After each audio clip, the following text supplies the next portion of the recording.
बिस्मिल्लाहिर्रहमानिर्रहीम। अस्सलाम वालेकुम जनाब। स्टोरीज़ मैंने 3 शेयर करनी है। जनरल फैज़ हमीद के बाद इमरान ख़ान का एक और बड़ा सहूलतकार पकड़ा गया है। इस गिरफ़्तारी के साथ बहुत सी गिरफ़्तारियाँ अमल में लाई जा चुकी हैं। अब इस पे भी बात करेंगे।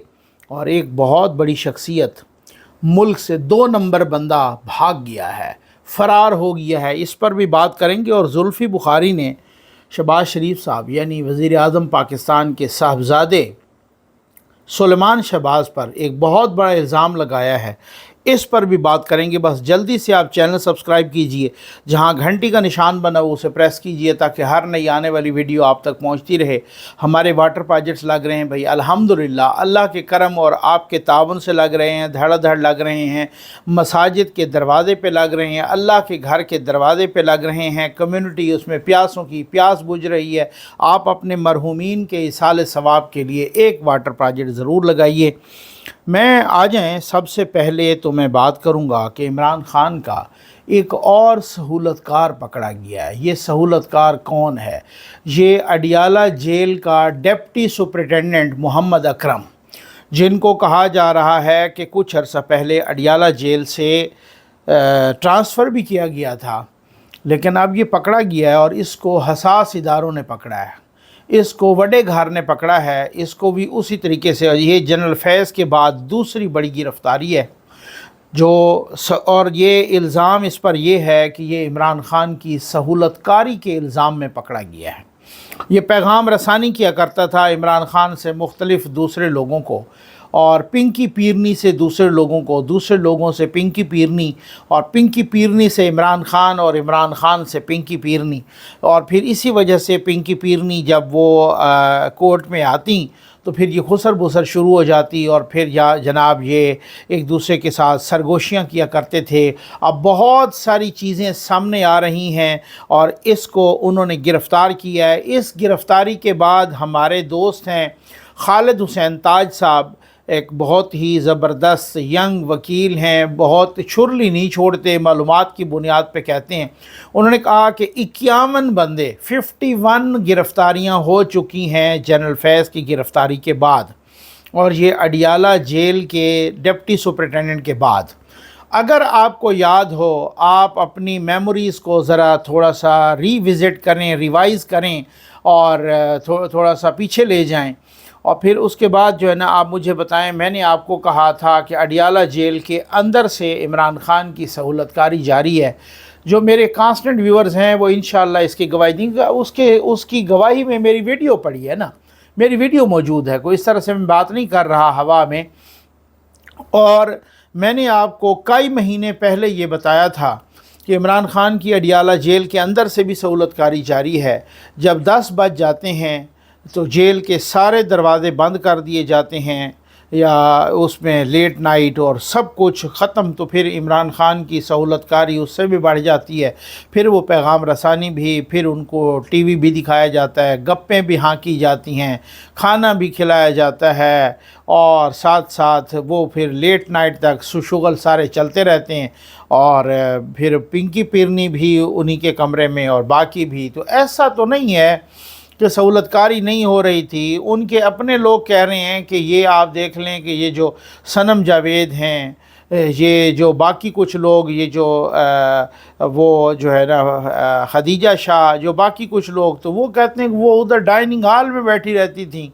उनके अपने लोग कह रहे हैं, मैं तो नहीं कह रहा, उनकी अपनी अब ख़वातीन कह रही हैं।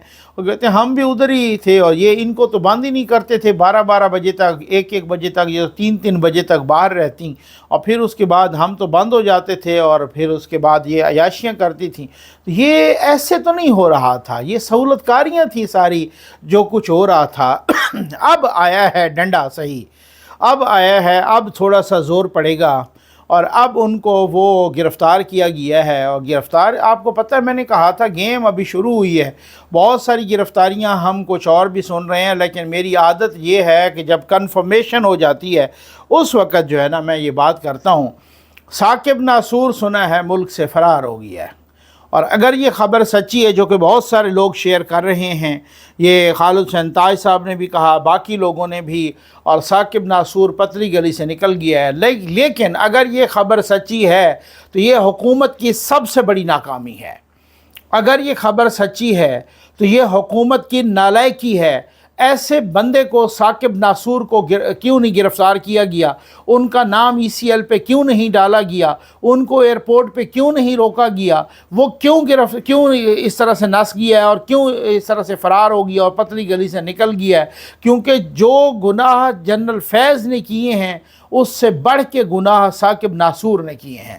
ثاقب ناصور کا، اگر یہ میں کہہ رہا ہوں خبر سچی ہے، ملک سے بھاگ جانا، یہ حکومت پر ایف آئی آر ہونی چاہیے۔ اس کی ایف آئی آر حکومت پہ ہونی چاہیے کہ ثاقب ناصور ملک سے کیوں بھاگا ہے۔ اس نے پورا ستیہ ناش کر کے رکھ دیا ہے نظام انصاف کا، جمہوریت کا، پارلیمنٹ کا۔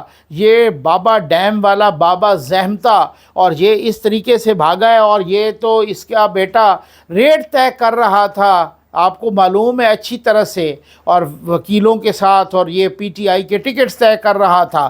یہ تو وہ ناصور ہے جس نے ملک کو کینسر میں مبتلا کر کے رکھ دیا ہے۔ تو اگر یہ ایسا ہوا ہے تو یہ بہت بری بات ہے اور بہت ہی غلط بات ہے۔ اس کو کیوں فرار کروایا گیا ہے اور اس کو کس لیے فرار کروایا گیا ہے؟ اب بہت ساری چیزیں کھل رہی ہیں۔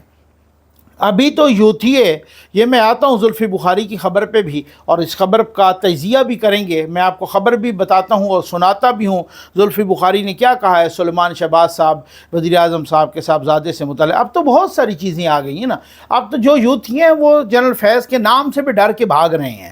وہ کہتے ہیں کون سا جنرل فیض، میں تو جانتا ہی نہیں ہوں۔ پہلے یہ حالات تھے، پرسنلی لٹرلی میں آپ کو بتا رہا ہوں، میں پرسنل معلومات کی بنیاد پر ایک بہت بڑے یوتھیے سے میں نے پوچھا، میں نے کہا یار آپ کیوں خوش ہو رہے ہیں کہ جنرل فیض بنتا ہے آرمی چیف یا کوئی بنتا ہے یا کس طریقے سے، تو آپ کو کیا ملے گا؟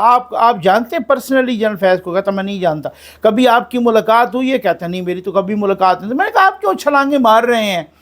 تو اس نے کہا میں نے خان کے ساتھ اس کی بڑی زبردست قسم کی تصویریں دیکھتا ہوں۔ اب آپ اندازہ کیجئے، اب یوتھ یہ کیا، یہ وہی والی بات ہے۔ مجھے ایک بات یاد آ گئی، اسی سے ایک لطیفہ یاد آ گیا، اور ویسے میں ٹوٹی پھوٹی پنجابی بولتا ہوں، ویسے آپ اس پر جو ہے نا آپ نے درگزر فرمانا ہے۔ وہ کہتے ہیں کہ بھائی وہ کسے پنڈ دا چودھری سی نا، تے اس دا منڈا کوئی ولایت گیا پڑھن واسطے، تے اس دی کوئی کال آئی کہ جی تھوڑا منڈا وہ فسٹ آیا اتنے یونیورسٹی دے وچ سٹاپ کیتا، اور جی بڑی مبارکاں تے بڑے، تے پنڈ دا جڑا میراسی سی وہ کوئی بھی گزر رہا نا، اس نو کہندا کہ جناب کو تسی مینوں بھی مبارکباد دیو۔ اچھا وہ ایک نو، دوسرے نو، تیسرے نو، ایک بندہ پکڑ لے، اس آکھو تینوں کس چیز دی مبارکباد دئی ہے؟ وہ منڈا چودھری دا پاس ہویا تے تینوں کس چیز دی مبارکباد؟ اس آکھے جی میں اس دا خط نہ کیتا سی۔ سمجھ آ گئی نا؟ اب مسئلہ یہ ہے کہ یہ میں نے اس کے ساتھ بڑی زبردست قسم کی تصویریں دیکھی ہیں عمران خان کی۔ اب یہ حالات اس وقت تھے، اب کہتے ہیں ہم تو جنرل فیض کو جانتے نہیں ہیں، اب کہتے ہیں اس کا تو وہ کون، وہ ہمیں تو پتہ ہی کوئی نہیں ہے، وہ آرمی کا اپنا معاملہ ہے۔ بھائی تھوڑا سا رکیں، بڑے کھرے جا رہے ہیں، بڑے آگے تک جا رہے ہیں۔ ثاقب ناصور ایسے نہیں بھاگا، اگر بھاگا ہے تو ایسے نہیں بھاگا، اس کو پتہ ہے کہ اب میرا نمبر ہے اور مجھے بھی لٹکائیں گے اس طریقے سے۔ میں کہتا ہوں آپ دعا کریں حافظ صاحب کے لیے کہ حافظ صاحب کا اسی طرح سے حافظ دوا خانہ یوتھیا وائرس کی ویکسین بناتا رہے، اور آخری مراحل میں آپ یہ سنیں یہ کیا کہہ رہے ہیں زلفی بخاری، یہ کیا بات کر رہے ہیں، یہ ذرا سن لیجئے۔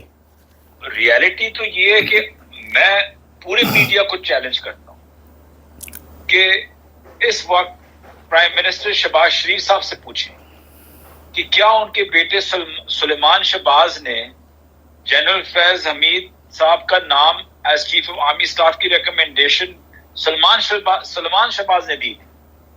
یہ بہت بڑی خبر آپ دے رہے ہیں، یہ کس ٹائم؟ میں آپ کو گارنٹی کر کے دیتا ہوں کہ یہ بات ہے، میں آپ کو گارنٹی کر کے دیتا ہوں، میں پورے میڈیا کو چیلنج کرتا ہوں، اور چونکہ جو بات ہوتی ہے، اور میرا ہمیشہ سے ہی وہ ایک وتیرہ رہا ہے کہ انشاءاللہ میرٹ پہ بات کروں گا، اور یہ بات سچ ہے۔ یہ بات اس لیے سچ ہے کہ یہ بات مجھے ایک غیر سیاسی بندے نے بتائی تھی، ٹھیک ہو گیا؟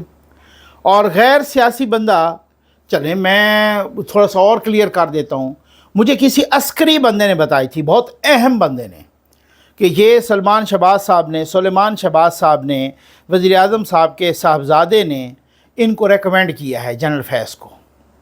यहाँ आवे का आवा बिगड़ा पड़ा है। आपको याद होगा कि ख्वाजा आसिफ साहब, हाँ गालिबन ख्वाजा आसिफ साहब ही थे जिन्होंने टीवी पे कहा था कि हम जनरल फैज़ को भी कंसिडर कर रहे हैं। आपको याद होगा, ये टीवी पर ये बयान था, आप निकाल के देख लें, कोई मुकरेगा नहीं, ये ऑन रिकॉर्ड उनका बयान है, ठीक है। हम उनको भी कंसिडर करेंगे, ठीक है ना। ये तो बाद में उनका वहाँ से नाम आया ही कोई नहीं, या जिस तरीके से भी था तो उन्होंने वो, या अगर आया तो उन्होंने कंसिडर नहीं किया। और जनरल नासिर मुनीर साहब, हम उनको भी कंसिडर करेंगे, इसी पैराए में था। ये सुन के मैं हैरान हो गया था उस वक़्त कि यार ये कैसे हो सकता है। उन्होंने कहा जी ये हो सकता है, और ये मैं आपको मालूमात दे रहा हूँ कि सुलेमान शहबाज साहब ने, ये वज़ीर आज़म साहब के साहबजादे ने जनरल फैज़ हमीद का नाम रेकमेंड किया है। तो अब आप ये देखें, और वो अब आप ये देखें कि जनरल फैज़ हमीद ने नून लीग के साथ क्या किया, नवाज़ शरीफ साहब के साथ क्या किया, मरियम नवाज़ साहबा के साथ क्या किया, ख़ुद उनके अपने वालिद को किस तरीके से नैब की कस्टडी में महीनों जेल में रखा, उनके भाई हमज़ा शहबाज को कितना लंबा जेल में रखा, लेकिन वो साहब जनरल फैज़ हमीद साहब की रिकमेंडेशन कर रहे हैं, ठीक है ना। ये कुछ अर्सा पहले तलत हुसैन साहब ने कुछ ट्वीट्स किए थे, और उन्होंने कहा था कि भाई सुलेमान शहबाज साहब के बारे में, ये रिकॉर्ड पे है, ये इस पर मैं वीडियो कर चुका हूँ। तलत हुसैन साहब इस पर गालिबन वीलाग में भी कहा, और उन्होंने अब ट्वीट किए थे कि उन्होंने कहा था कि जी वो उस वक़्त की इस्टेब्लिशमेंट को, कि मरियम नवाज़ को और ये जो नवाज़ शरीफ साहब या मरियम नवाज़ हैं, इनको तो उनके रखो, और सुलेमान शहबाज साहब के रेफरेंस से। ये तलत हुसैन साहब ने कहा था, मैं नहीं कह रहा। आप पूछ लीजिए उनसे, वो बड़े बाखबर सहाफ़ी हैं, बहुत ही बड़ा नाम है, और शुरली नहीं छोड़ते, ठीक है ना। तो ये मैंने ये इस वजह से कि आज ये ख़बर आई तो मुझे याद आ गया कि मैंने कहा कि कुछ डिस्कशन हो रही थी, तो मैंने पूछा नहीं, मैंने कहा कि इसमें बात ये इस तरह से हुई थी। मैं पूरी बात बता देता हूँ। बात ऐसी ही बात चली, तो ये बात आई कि नकवी साहब नून लीग के अंदर से भी जनरल फैज़ हमीद की रिकमेंडेशन आई थी। तो मैंने कहा जी कौन थे, उन्होंने कहा जी छोड़ दीजिए, बस सही। मैंने कहा नहीं सर, मैं विद ड्यू अपॉलॉजी, मैं माज़रत के साथ, मैं अधूरी बात छोड़ता नहीं हूँ, ना अधूरी बात करता हूँ, ना मुझे लोग छोड़ते हैं कि जी आप अधूरी बात। अब कल एक बात हुई, एक वीडियो में मैंने कहा कि 2 जजेस के साथ आखिर तक राब्ते में थे। वैसे वो बहुत जजेस के साथ राब्ते में थे, अभी सर्विंग भी हैं, उनके साथ भी वो राब्ता, लेकिन आखिर तक जिन 2 जजों के साथ राब्ते में थे, मैंने पहली वीडियो में नाम नहीं बताया। अब लोगों ने मुझे फ़ोन करने शुरू किए, मैसेजेस करने शुरू किए कि नकवी साहब आप तो अधूरी बात ना किया करें ना, या तो आपने बताना नहीं था, या अगर आपने बताना है तो अब आप नाम बताएं। अब मैंने फ़ौरन चंद घंटे के डिस्टेंस से मैंने दूसरी वीडियो कर दी, मेरे ख्याल 2-3 घंटों के फ़र्क से मैंने दूसरी वीडियो कर दी, और उस वीडियो मैंने नाम बता दिए जी इनके साथ राब्ते में थे, क्योंकि मुझे मालूमात मिली है भाई। मैं कोई इल्ज़ाम नहीं लगा रहा, मैं मुबैना का लफ्ज़ इस्तेमाल किया है। मैंने कहा इनके साथ मुबैना तौर पे वो राब्ते में थे, मुझे मालूमात मिली है, और मालूमात आप तक पहुँचाना वो ऑनेस्टी का यही तकाज़ा है। मैंने कहा कि उन्होंने मुझे बताया कि नून लीग के अंदर से भी कोई बड़ी स्ट्रांग रिकमेंडेशन आई थी जनरल फैज़ हमीद की। तो मैंने कहा सर वो जो है ना कौन थे, तो उन्होंने कहा उसको छोड़ दिया। मैंने कहा नहीं सर छोड़ूंगा नहीं, उसकी वजह यह है कि मैं अधूरी बात सुनता नहीं हूँ, अधूरी बात करता ही नहीं हूँ, अधूरी बात ना सुनने का आदी हूँ, ना अधूरी बात पहुँचाने का आदी हूँ। आपने या तो ये कहा ना होता, अगर आपने ये कहा है तो फिर आप जो है ना उसमें ये ना वो करें। अच्छा उस वक़्त खैर ये ऑफ द रिकॉर्ड गुफ्तगू थी, ऑफ द रिकॉर्ड गुफ्तगू वैसे भी वो कोट करना, और कोई अगर मना कर दे तो वो फिर जो है ना उस वक़्त वो, और फिर जनरल फैज़ बने भी नहीं तो वो फिर वो वैसे ही बात मुझे भी भूल गई। अब जब ये जुल्फ़ी बुखारी साहब ने ये बात की है तो बिल्कुल पक्की बात है, मुझे उस वक़्त याद आया कि मुझे फ़लाँ बंदे ने, मैंने जब नाम पूछा कि मुझे आप नाम बताएंगे या तो अधूरी बात नहीं करेंगे, उन्होंने कहा कि वज़ीर आज़म के साहबजादे सुलेमान शहबाज साहब ने ये रिकमेंडेशन की थी। मेरे रोंगटे खड़े हो गए, मेरे पैरों तले से ज़मीन निकल गई कि नून लीग के साथ फैज़ हमीद साहब ने क्या किया, और जनरल फैज़ हमीद का नाम वज़ीर आज़म साहब के साहबजादे से आ रहा है रिकमेंडेशन के तौर पे। अब इन्ना लीला ही पढ़ लेना चाहिए। उम्मीद है आपको वीडियो पसंद आई होगी। आपका बहुत बहुत शुक्रिया।